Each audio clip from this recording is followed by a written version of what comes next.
This video explores Mesoamerican art, the art of ancient Central America.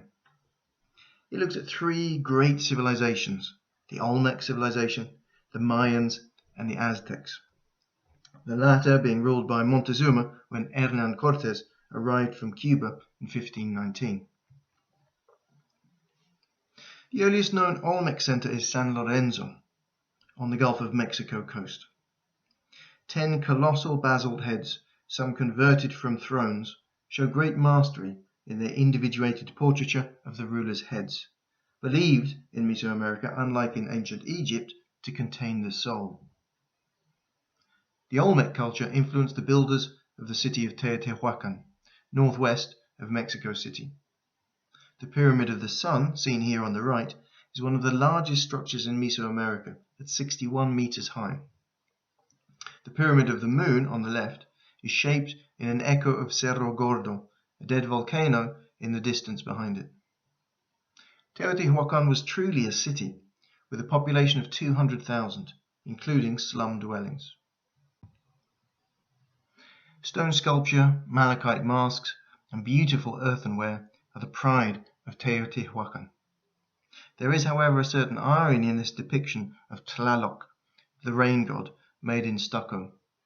The deforestation caused by the need for firewood to burn limestone and seashells for mortar and stucco plaster caused soil erosion, brought drought, crop failure, and famine, and ironically increased building and monument production to appease the god, and this downward spiral brought about the end of the city.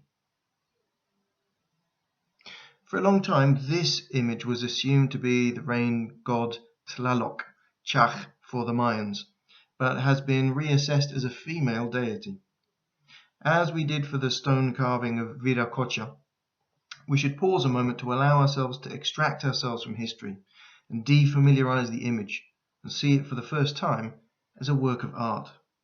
Abstract, yet evocative. Expressive, yet decorative and ritualistic.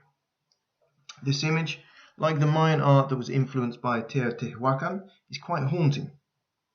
Remember also that, like the Andean shaman, Mesoamericans imbibed meditational medicine, possibly made with chocolate, as their chocolate cups were decorated with scenes of shamanic ecstasis. Other notable city-states and civilizations occurred before the Maya, notably the Monte Alban and the Vera Cruz cultures. And we can see the beginnings of the classic Mayan sculpture, such as the gruesome scenes you can see in the British Museum.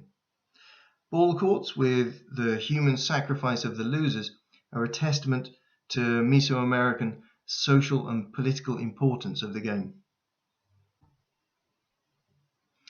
At the 5th century town Palenque, although not as famous as Chichen Itza, the architectural advances made by the Mayans are evident, as are the advances in naturalistic but still abstracted bas-relief sculptures.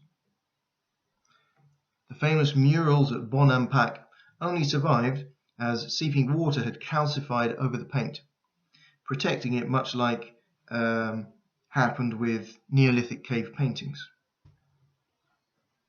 The use of a monochrome ground has an abstracting effect, as we will see with Byzantine art's gold grounds.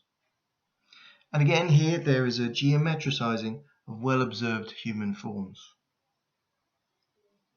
These two structures at the famous Chichen Itza attest to the power of the late Mayan Empire and the enduring importance of the heavens from the time of the agricultural revolution onwards. The Caracol is an astronomical observatory, and the Kukulkan is approximately oriented to the spring and vernal equinoxes, so as to project the corner serpent's shadow onto the steppes at the time of the equinox, slowly slipping down as the sun rises. The Aztec Empire arose at a rather bad time, in the century before the arrival of Hernan Cortes from Cuba. But in common with all of the cultures in the Americas, they engaged in human sacrifice and had a violent founding mythology expressed here.